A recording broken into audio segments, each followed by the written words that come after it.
Kisah orang buta kedua. Aku adalah seorang raja. Ayahku juga seorang raja. Aku mampu membaca Al-Quran dengan riwayat As-Sabi'ah. Aku juga mempelajari kitab-kitab agama dari para syekh. Selain itu, aku mempelajari ilmu astronomi dan sastra. Demikianlah, aku mempelajari seluruh ilmu dengan penuh semangat hingga ilmuku melampaui para ulama pada masa itu. Kehebatanku terkenal di kalangan para ahli ilmu, bahkan sampai ke telinga para raja. Suatu hari, Raja India mengirimkan kepada ayahku berbagai hadiah sebagai lamaran terhadapku. Ayahku segera menyediakan 6 kapal untuk memberangkatkanku. Kemudian kami berlayar di lautan selama sebulan penuh. Hingga suatu hari kami tiba di India. Kami mengeluarkan kuda-kuda yang kami bawa serta 10 muatan berisi hadiah-hadiah yang berharga.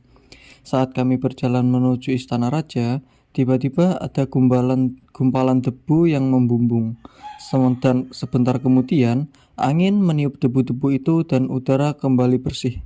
Saat itu kami melihat 60 penunggang kuda yang berpakaian baja. Rupanya mereka adalah para penyamun. Ketika mereka mengetahui bahwa kami hanyalah sekelompok kecil dan membawa 10 muatan berisi hadiah untuk Raja India, mereka mengarahkan tombak kepada kami. Lalu kami memberikan isyarat kepada mereka. Kami adalah para utusan yang akan menemui Raja India. Kalian tidak boleh mengganggu kami, kata kami kepada mereka. Kami tidak berada di wilayah kekuasaannya, sahut mereka. Kemudian mereka membunuh sebagian pengawalku, sedang sebagian pengawalku yang lain melarikan diri. Aku juga berhasil melarikan diri dengan beberapa luka di tubuhku. Para penyamun itu menjarah hadiah-hadiah yang kami bawa. Saat itu aku berlari tanpa mengetahui kemana aku harus pergi. Sebelumnya aku berjaya dan kini aku menjadi hina. Aku meneruskan perjalanan hingga tiba di lereng sebuah gunung. Aku masuk ke dalam sebuah gua yang ada di lereng gunung itu dan berteduh di sana hingga pagi hari. Kemudian aku berjalan lagi hingga tiba di sebuah kota yang ramai, indah, tentram, dan makmur. Saat itu musim dingin baru saja meninggalkan saljunya dan musim semi datang bersama mawar-mawarnya. Aku merasa senang sekaligus sedih.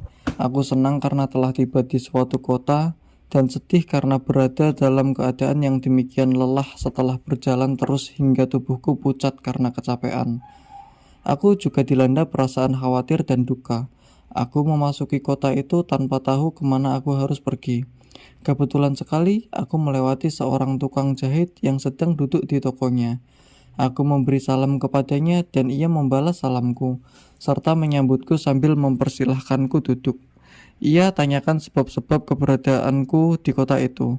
Aku pun menceritakan kepadanya tentang diriku dan apa yang telah terjadi padaku, dari awal hingga akhir. Ia ikut sedih atas nasibku. Anak muda, jangan ungkapkan rahasiamu kepada siapapun. Aku takut beritamu diketahui oleh raja sini, karena ia adalah musuh besar ayahmu, dan ia sangat dendam kepada ayahmu, katanya kepadaku. Ia menghidangkan makanan dan kami pun makan bersama. Pada malam itu, kami berbincang-bincang hingga tiba saatnya untuk beristirahat. Ia lalu menyediakan tempat untukku di samping tokonya dan membawakan bantal, selimut, serta keperluan lain. Aku tinggal bersamanya selama 3 hari. Apakah engkau mempunyai keahlian untuk mencari nafkah? Tanyanya pada suatu kesempatan. Aku seorang ahli hukum, penyair, dan ahli matematika. Keahlianmu itu tidak berguna di kota ini. Masyarakat di kota ini tidak mengenal ilmu hukum ataupun ilmu baca tulis. Yang mereka tahu hanyalah harta. Demi Allah, aku tak bisa apapun selain yang telah kusebutkan kepadamu. Ambillah sebuah kapak dan tali, lalu pergilah menebang kayu di hutan. Itulah mata pencaharianmu hingga Allah memberikan jalan keluar terhadap penderitaanmu. Dengan begitu, seorang pun tak akan ada yang mengetahui identitas dirimu, apalagi sampai berniat untuk membunuhmu. Ia membelikanku sebuah kapak dan tali, lalu menyerahkan aku di bawah pengawasan para penebang kayu. Aku pergi bersama mereka dan menebang kayu sepanjang hari, dan kembali pulang dengan membawa hasil kerjaku di atas kepala. Aku menjual kayu itu seharga setengah dinar. Sebagian uang itu kubelikan makanan dan kusimpan sebagian lainnya. Aku bekerja sebagai tukang kayu selama 1 tahun penuh.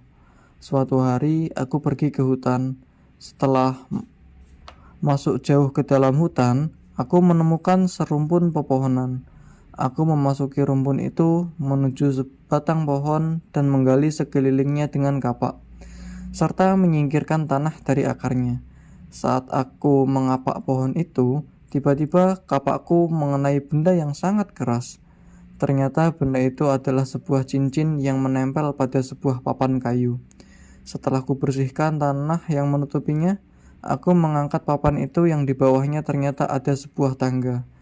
Aku menuruni anak tangga itu. Ketika aku sampai di bawah, aku menemukan sebuah pintu. Aku masuk dan melihat istana yang dibangun dengan kokoh.